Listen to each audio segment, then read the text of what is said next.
Hello, hello, and welcome to this episode of the Be Free podcast. And today I have the lovely Khrissie with me, who I have lovingly stalked on Instagram and asked her to be here today to share her magic with you and some inspiring stuff and her energy. So Khrissie is a somatic healer. Her business is called the Somatic Space. And yeah, Khrissie, do you want to do, obviously, like I have stalked you because you practice a particular type of somatic healing that is means a lot to me as well. But do you want to do a little intro to who you are, and then we can dive into finding out more? Yeah, so hi everyone, I am Khrissie.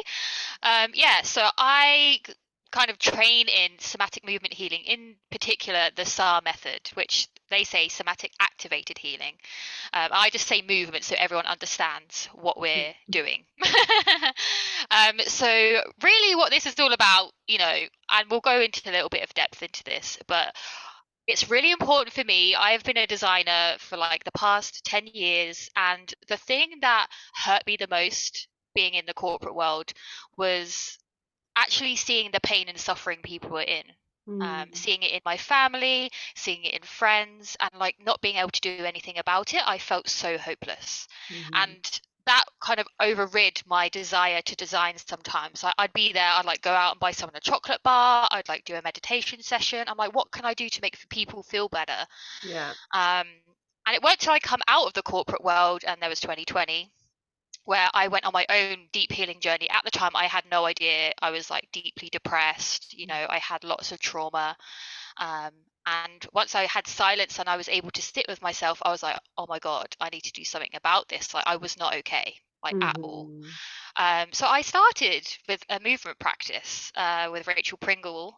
She's an amazing facilitator. And yeah, I really started diving into my shadow, healing my inner child, going on that whole journey. Yeah. And through that, I was like, oh my God, like I could bring this to other people. I didn't know what it was yet, but I was like, I need to do something like this. Like I can help people. Like even if I can help my mom or my sister or my family, just like have some relief. Yeah. Like that's all I want. And I went on a retreat last year to Costa Rica, and I had a bit of a holiday in Mexico as well. Like the stories from that are just like profound. Yeah. Like the best experience of my life. It will stay with me forever. And I had so many visions of me teaching, and I was like, okay, like what is this? What am I teaching? I couldn't quite figure out what it was. And then as I landed in London, I saw there was teacher training for the SAR method. I was like in my hotel, I just got off the aeroplane, got into my hotel, laying there on the bed, and I saw it and I was like, oh my God, this is it. I was like, this is movement. I was like, it isn't talk therapy. I have personally never got on with talk therapy. I was like, oh my God, this is movement therapy. I've loved to dance as a kid. I love to like move my body. Like it's so in tune with who I am. So I did it. The most intense training I've done in my life. Like, Yeah. damn. Yeah, I have, as I think we mentioned this before, I've looked to the training and I've got my name on the waiting list. And yeah, I didn't do the training the same time as you for that reason. My sister was home from Australia and I looked at it and I was like, this is going to be really life-changing, but really, yeah, it's a lot, right? Yeah, it's like full on. Like the really good thing about it though is because we're working with trauma here, it's making sure that we completely understand what we're doing. Like being trauma informed is key. And it doesn't end with the training. We've got to keep learning, keep understanding, like really getting into like the minds of how people work. And I'm Yeah. seeing more and more therapists are asking, their clients to work in somatic work. I've got clients because therapists have suggested, oh, you need to work in somatics to help like release that emotion out of your body. We can talk about it and change your mindset, but let's start moving that out of your body. So yeah, and then here I am today. I've been doing this business for a little while and it's the best thing I've ever done. Amazing, amazing. I love that. So yeah, like I think like I always struggle with cool algorithms of Instagram and Facebook and stuff. Like I think everybody must know about somatic healing, or like, or have an awareness of it now because it seems like it's becoming more and more popular. However, maybe that isn't the case. Maybe there's people listening who are like, I don't have a clue what even is this and what does it support. So for those people that have never heard of it, or you know, kind of just starting out, how would you describe somatic healing, and why might people use it? Yeah, so somatic healing is so broad. So somatic just means body, and Mm-hmm. healing means like processing your emotions. So it's like anything that combines these two things. So technically, yoga, you Yeah. know, walking, yeah, anything that's like moving your body can be a somatic practice. But it's not until it's facilitated in a way where there's a lens of actually pushing you through certain emotions that it really works. So somatic movement healing, what I do is we work with 4 modalities. So the SAR method works with rhythmic breath, somatic movements, body movements. So we work with 20 of the emotions. There's different moves for each of the emotions, which have been brought through loads of lineages. He's worked with like Pilates facilitators, like yoga, like fitness instructors, like everyone to try and bring together like this movement method to help you release emotion out of your body. There's then dynamic meditation. So rather than feeling like you have to just be like this, we're moving as we're in meditation. So everything is movement based, and we then bring in positive affirmations with that. So with the 20 emotions that we work with, there's like unpleasant emotions and pleasant emotions. And I think that's really important to first of all change your mindset on positive and negative. I love that. I love that. It's funny because I've been thinking about that recently. Like, I'm doing a lot of work with clients, emotional work. And you know, some will say, yeah, like good or bad. And I'm like, they're not good or bad. But like I have been trying to, yeah, think of like, how do I term this? So yeah, that's so great. Pleasant and unpleasant. Yeah. So yeah, it's about through that work, so we do some body movements, we do breath, meditation, we're moving our bodies through the emotions. So I can guide people through a session. Mm-hmm. Say like there's like 3 emotions that we want to work through. I have unpleasant and pleasant, so we're going through the flow of these different Mm-hmm. emotions, and through the movements, breath, and affirmations, you start to release that out of your body. So basically we all store emotions. We suppress emotions, which you've probably heard of, in terms of a term. We suppress our emotions. So an event happens to us, we don't feel safe to express it, so we suppress our emotions. What Mm-hmm. happens is that stores itself in our body, and so it either is triggered in different scenarios. So if people are having panic attacks, for instance, it's because they have so many kind of suppressed, I call it bubbles in your body. Mm-hmm. There's like different bubbles of anxiety from different experiences in your body. If there's like loads in there and your body's quite full up, as soon as you feel any anxiety, you can quickly go into a panic attack because there's so much Mm-hmm. anxiety in your body. If you start to release that anxiety out of your body, there's less of it. So Yeah. it's easier and you become more resilient to Mm-hmm. your emotions. So it's not about not feeling your emotions, it's about letting go of the emotions connected to your past stories. So when emotions do come up, because of course we're going to feel them all the time, we're human, we have open space in our bodies and resilience to actually feel them. So stored emotions can cause chronic pain, mental health issues, depression, anxiety. I had problems in my throat chakra, so my thyroid um, got really bad. And yeah, I don't want to say like it can heal things medically, but I am off my thyroid medication now. um, yeah, through healing, yeah, loads of stuff. Gut health, my gut health is so much more improved, and I know if I'm not looking after myself and I'm storing, not storing, but I'm like holding back some emotion and I'm not Right. quite expressing it, it will show itself to me. I'm very aware of my body now and what's happening. Yeah, so the essence is like letting go of emotion, feeling more space in your body, feeling more resilient to be able to just cope and deal with life in a really joyful and loving way, not feeling like the world is on top of you, but you're on top of the world. Yeah. Woohoo! Yeah, love it. Love it, love it. And I think the fascinating thing with this type of work you'd mentioned earlier about kind of talk therapy is that you don't have to be speaking about these emotions to shift them.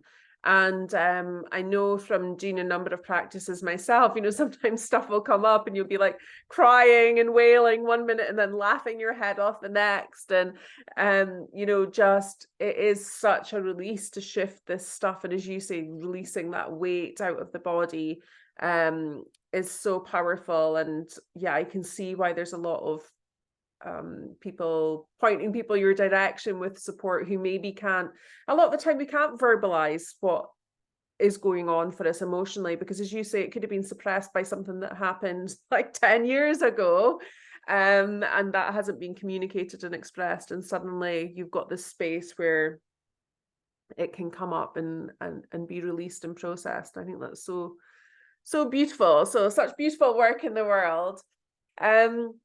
So I noticed obviously your background, and you mentioned touched on to start with, was design and creativity. So I know, like, do you feel like obviously somatic movement is quite creative as well? Do you feel that there's opportunities between the two to support healing with the design, the creativity as well? Yeah, more from like a creative lens. Mm, It's really interesting. Obviously, being in the design industry anyway, we look at like the psychology of how we react to design. I use psychology in my design process. So we can apply the same thing to how we can use that as a healing tool. So if you think about color, we can all associate anger with red, sadness with blue. So you can actually start to use that as a visual tool to help you express yourself. And in some of my sessions, I actually do a creative session where they kind of fill out a form. I discover the emotions that are coming up the most, and we go through a creative session together where they use color. They still use movement. They use the movement of their body to like really express how they're feeling on the page.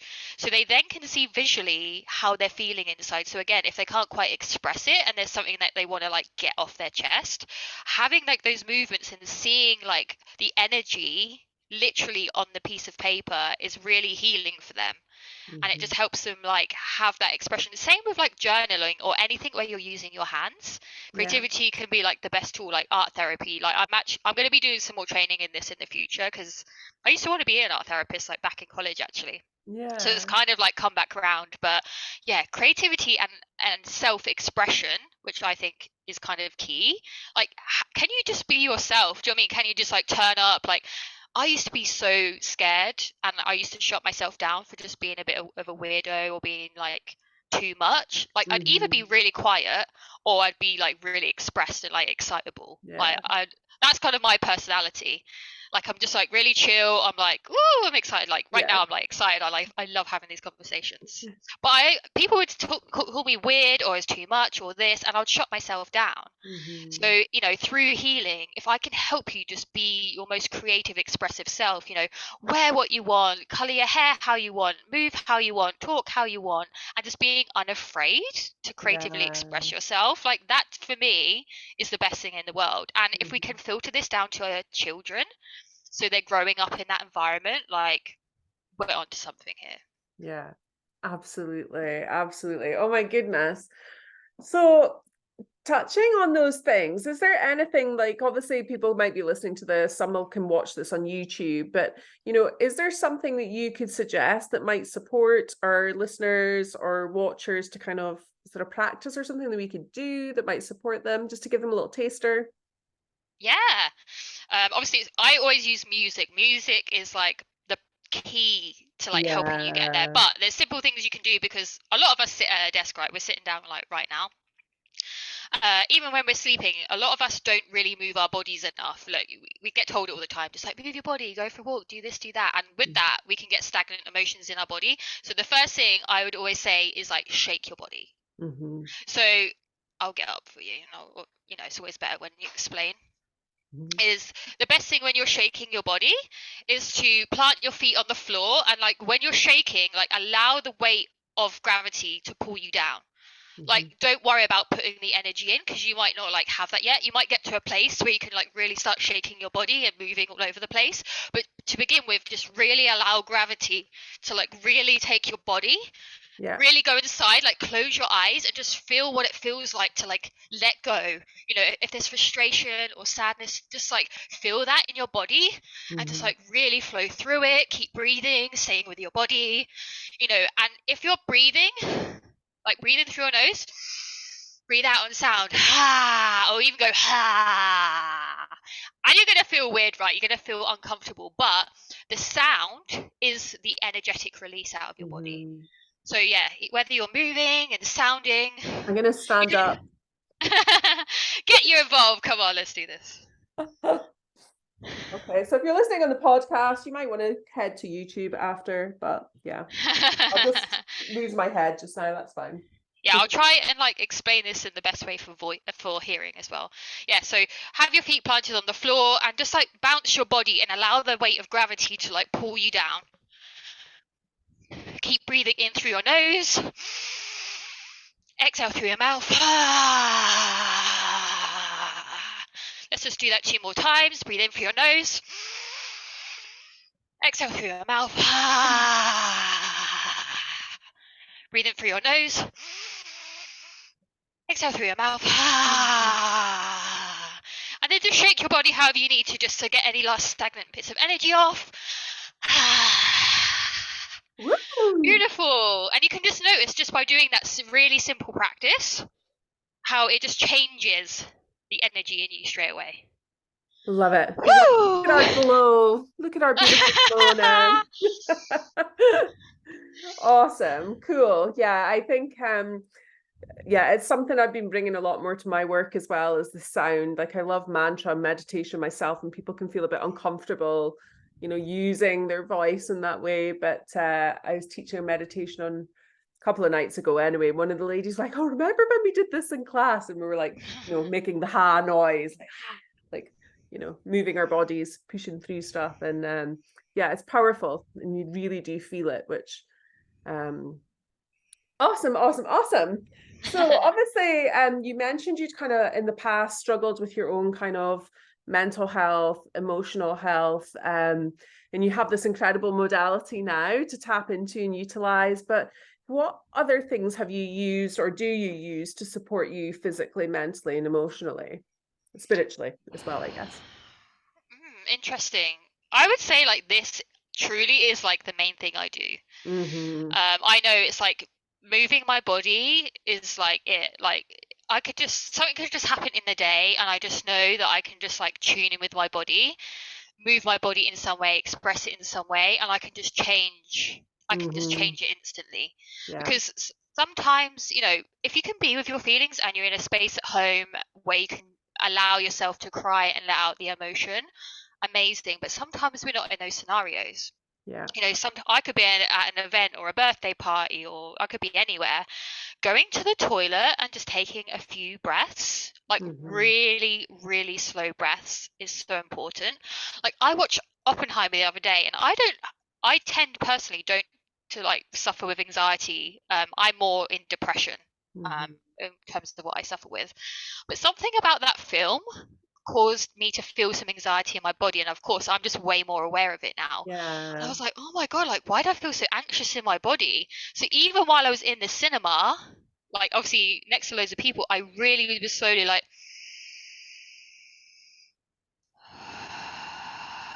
just really gently taking these breaths, and I soon came back to a piece of like that in between state of just like, okay, I'm good. Yeah. So yeah, it's just like using breath, movement to just do what you can. Obviously, loads of creative outputs, like anything that isn't on the screen.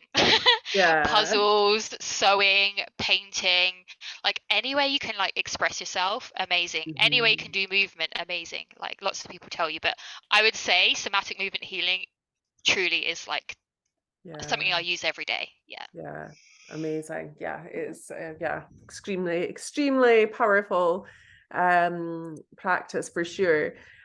So my podcast, my vision, my purpose is to support people in finding that sense of freedom, I guess, moving away from those anxious feelings, depressive feelings, and just kind of feeling that sense of expansiveness. So for you, what gives you that sense of feeling like being free and feeling expansive? I think it's knowing that I don't have any thoughts that I'm restricting myself. So anytime and I can't, or no, I don't think I can do that. Like anytime those thoughts like pop up in my mind, I'm like, hang on a minute, girl. Like sometimes I need someone else to stop me and be like, this isn't true. Like, hang on a minute. Like sometimes you don't always catch yourself, but it's like restriction for me isn't freedom. So anything that's restricting me, like sometimes there can be an emotion that's so overwhelming. So like for me, like my deep rooted emotion that I'm still working through today is anger, which I think a lot of women can really Yeah. resonate with. And that can just show up. Yeah, I have a lot of it in my body, so it can be triggered quite easily sometimes, especially around my period. um, and I feel that that's restricting because it's taking over my body. So I always have to be like, okay, how can I move through this right now to like feel that sense of freedom? Yeah. You know, you would say an open field, right? Expansion. It's anything that makes you feel expanded, anything that makes you feel constricted is going to make you feel small. Um, yeah, so it's always just like coming back to my body and like asking myself, how can I feel more expanded in this moment? Yeah, that's great. And I love that what you've said there about the thought process of the thought is kind of keeping you small, just kind of checking in with that and the reality of that and what is actually possible, or how are we ourselves, I guess, restricting ourselves and keeping ourselves small when we could be more expansive. Exactly. Awesome. Thank you so, so much. I think there's so many nuggets there that people can go away and process and check out. So if people want to connect with you further, obviously they know I've stalked you on Instagram, but and I will put your link and stuff there. But what's the best way, or what have you got coming up that people might want to connect with? Yeah, so I would say Instagram, because I think it's always important when you work with anyone that you get to know the person that you're working with, especially in a healing space. Like, Hmm. if you just like sign up with me and you don't know me at all, especially on a one-on-one capacity, I'll be like, let's get to know each other first. So Yeah. I always have a support call with everyone. I've even started running workshops so people can understand this work better, because I Mhm. know you can tell from this conversation, we could talk about it for hours. It has so Yeah. many layers. Yeah, so follow me on Instagram. I am actually going to be on this platform soon called Space of Mind, where Mhm. I'm going to be doing my first group healing sessions. So these are anonymous. So you turn up anonymous to these group healing sessions. It's a maximum of 8 people. My space in particular is just for women. Mhm. And I take you through kind of like from the beginnings of somatic healing, and I take you through like a stage. So I've got 4 weeks from starting from next Wednesday in this space. And yeah, I'm just so grateful that I can offer a group healing space, because that's how I started my journey. Yeah. So other than that, I do one-on-ones, but yeah, if I can go into more group healing spaces and create that for people, there's so much power in it. So yeah, Yeah. and check out my website if you want to as well. Awesome. Amazing. Oh, thank you so, so much. I really Thank you. appreciate you coming and chatting today. And My everybody pleasure. go check Khrissie out and yeah, give her a follow. You'll love her energy and vibe, I'm sure. Um, and yeah, I don't know, is there anything else you want to add before we jump off? Just keep moving, people, no matter what you do. Shake, move, dance. Your body is the tool. It's absolutely free. So use it to its best ability. Yeah. Love it. Love it. Love it. On that note, I'm actually way to go for a dog walk after this. So there you go. I will move my arms and express myself on my walk as well. And I love yeah, that. you might have a little doggy coming home soon. Is that right? Yeah, we're getting a rescue doggy on Saturday. She's called Lola. She is a Frenchie. She is a bundle of energy, in the most beautiful way. And really interestingly enough, she has a lot of anxiety, and stuff like that. So the trainers have been talking us through, um, Hmm. somatically what we can do with her and somatically how she reacts. And I was like, oh, I do this with humans. Like, Yeah. I was like, I can help you, Lola. I've got your back. So Yeah. yeah, I'm very excited. Oh, brilliant. Well, yeah, good luck with Lola. And I You. shall keep following you. I'm sure she'll make an appearance in your stories. Oh yeah, absolutely. Yeah. Cool. Thank you so much. Have a beautiful day, and I You shall speak to you too. soon.